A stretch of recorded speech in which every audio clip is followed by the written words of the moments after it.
You've definitely seen this face, right? Baba Ramdev.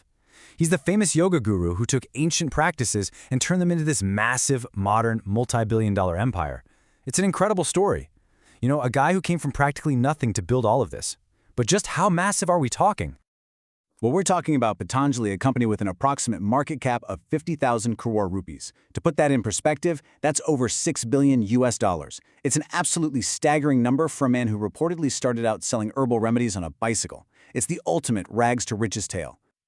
But here's where it gets interesting. The investigation we're drawing from for this explainer, it suggests that this inspiring story we all know, well, it might only be scratching the surface. Just 1% of a much bigger, much more complicated picture. So what is that other 99%? That's what we're going to dig into. Based on a detailed investigation, we're going to walk through a very different version of how this empire was really built. Okay, so the official story starts with a boy named Ram Krishan. He studies in a traditional school, a Gurukul, where he gets the name Ramdev and meets his future partner, Acharya Balkrishna. They end up in Hardwar selling Ayurvedic remedies just to get by, but according to the source material, they weren't alone. See, the investigation we're looking at claims there was actually a third key person right at the very beginning, someone who had the initial vision but has kind of been forgotten by the public over the years. The source portrays the founding not as a one-man show, but as a trio, a team. You had Acharya Karamveer, who was the yoga expert, the teacher. Then you had Baba Ramdev, the performer, the charismatic face who could really connect with the crowds. And finally, Acharya Balkrishna, the administrator, handling all the medicines. The idea is that it was this powerful team effort right from the get-go. And they made it official on January 5th, 1995. They created the Divya Yog Mandir Trust.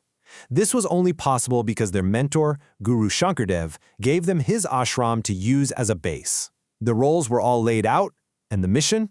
It was purely spiritual, to spread the knowledge of yoga and pranayama completely free of charge. But according to this investigation, that spiritual mission, it soon started to change. And this shift would lead to a huge disagreement and the first major split in that founding team. So check out this timeline from the source material. It really shows the change. The yoga camps, which were supposed to be free, started charging fees. And apparently the closer you wanted to sit to Ramdev, the more you had to pay. Around the same time, Ramdev's brother allegedly took over the finances. This all came to a head on March 25, 2005, when the disillusioned Acharya Karamveer just walked away from the whole thing for good. And this right here, this gets to the absolute heart of the conflict.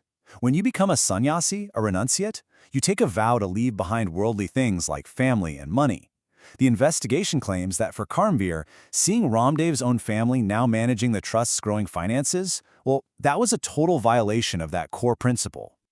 So, after this period of rapid growth and Karamveer's departure, things didn't exactly quiet down.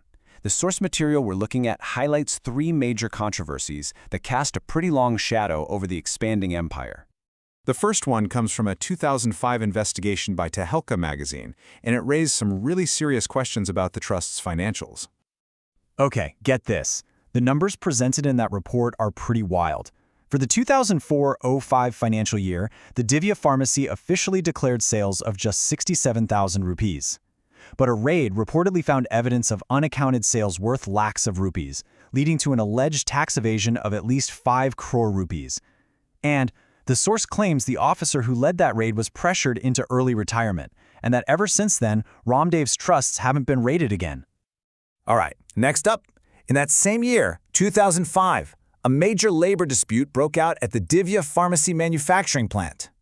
According to the reports, 115 workers were fired after they started protesting for better pay and working conditions. But the situation completely blew up when they made a really shocking allegation that animal and even human bones were being used in some of the medicines. When communist leader Brinda Karat got involved, it turned into a huge national controversy. But the source notes that Ramdev got a lot of political support, and the whole thing quickly turned from a fight about workers' rights into a big political showdown. And then there's what might be the most unsettling story of all, highlighted in the source material, the mysterious disappearance of the very man who gave Ramdev his start, Guru Shankar Dev. So here's the sequence of events laid out by the source. Guru Shankar Dev vanished on July 14, 2007. He just went for his daily walk and never came back. Ramdev was out of the country at the time. Years later, in 2012, India's top investigating agency, the CBI, finally took up the case. But then, after the central government changed in 2014, the CBI filed a closure report. The case of the missing guru was officially closed. His fate is still a mystery. And that brings us to the next chapter.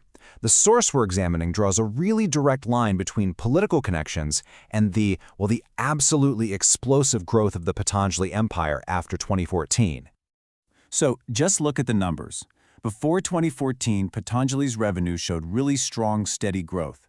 It went from 163 crores in 2009 to almost 1,200 crores in 2013. That's impressive by any standard. But then, everything changed. Yeah, look at this. After 2014, the growth just goes vertical. It's not steady anymore, it's exponential. It jumps from 2,000 crores to 5,000 crores in just 1 year. And by 2022, the reported revenue hits a massive 45,000 crore rupees. The source argues this explosion wasn't just good business, something else was at play. To illustrate this point, the source brings up this one case study, a government tender for the historic George Everest estate. So, the Uttarakhand government puts out a tender, and 3 different companies place a bid. But an investigation by the Indian Express newspaper alleged that all 3 of those companies are actually owned by the same person, Acharya Balkrishna. And even though there are rules against that kind of collusion, the contract was awarded to one of his companies anyway. In the bottom line, according to that report, it was a huge loss for the public. The government had spent 23.5 crore rupees to develop the site, but the deal it signed would only bring in 15 crores in rent over the next 15 years. A pretty bad deal for the taxpayer, right?